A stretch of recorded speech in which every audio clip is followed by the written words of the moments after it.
Hey guys, welcome back to Wishby. Today we're diving into a story that's got the K-pop world buzzing, and not in a good way. NBC News recently released a video aimed to cover New Jeans' legal conflict with their label, Ador. But what should have been an informative piece turned into something many are calling incredibly insensitive, even manipulative. So what went wrong? Let's break it down. In their coverage of New Jeans' ongoing legal dispute with Ador, the segment took a disgusting and shocking turn. NBC News included references to the tragic deaths of idols like Moonbin, Sulli, and hara.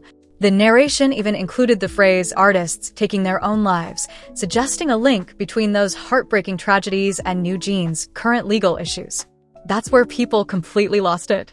This comparison was met with immediate backlash from fans and the broader K-pop community, who found it to be a gross oversimplification and deeply insensitive. Many fans and netizens wasted no time calling out the report. Social media exploded with critical comments, with many accusing the outlet of emotional manipulation and poor journalism. Please stop using Moonbin, Sulli, and Hara's names to push a narrative. It's gross and extremely insensitive. This is emotional manipulation at its worst. Comparing actual trauma and abuse to a business conflict is just wrong. New Jeans can terminate their contract if they want and pay the fine. That's how contracts work. Stop acting like they're victims of something on the level of what those idols faced. Another user added, "This post is extremely biased. Read and review the entire case before forming opinions." The court has already dismissed some of their claims. There's a big difference between what they're going through and what late idols suffered. Here's where the facts come into play, and things don't look great for New Jeans legally. When the group attempted to file for an injunction against Ador, claiming mistreatment, the court rejected it. Why? Because they failed to provide any solid evidence. In fact, the court ruled that many of their claims were either unsubstantiated or outright misleading. And in every legal step so far, the court has backed Ador, not New Jeans. They lost the injunction. That means even the court saw no proof. Ador came with facts. New Jeans came with feelings. It's clear that while New Jeans may feel unhappy with internal decisions, their allegations haven't been supported by documents, testimony, or tangible proof, which is what matters in court. What also rubbed people the wrong way was how New Jeans' situation is being portrayed as a tragedy on the same level as idols who were abandoned by the industry and fans.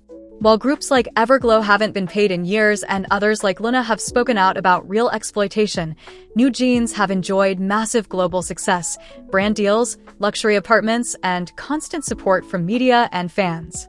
One comment summed it up perfectly. Protesting mistreatment while living on the 16th floor and appearing in global campaigns? Read the room. The real dark side of K-pop is the systemic pressure, cyberbullying, media cruelty, and lack of mental health care that contributed to the tragic deaths of Sulli, Hara, Moonbin, and others. These were idols who were publicly harassed, left unsupported, and carried unbearable pain. New Jeans is currently involved in a legal business dispute. They are not being ostracized or villainized. They still have a platform, a voice, and loyal fans by their side. And that difference matters. NBC News tried to bring attention to a trending topic, but they missed the mark entirely. Instead of thoughtful reporting, they delivered a tone-deaf piece that exploited the trauma of late idols to paint a misleading picture. This isn't about discrediting New Jeans. It's about demanding better from media outlets who have a responsibility to report truthfully and respectfully. If they were trying to stir sympathy, it backfired. Netizens saw through it, and the backlash was well-deserved. To wrap this up, let's support all idols, but let's also be honest about the difference between actual suffering and privileged conflict.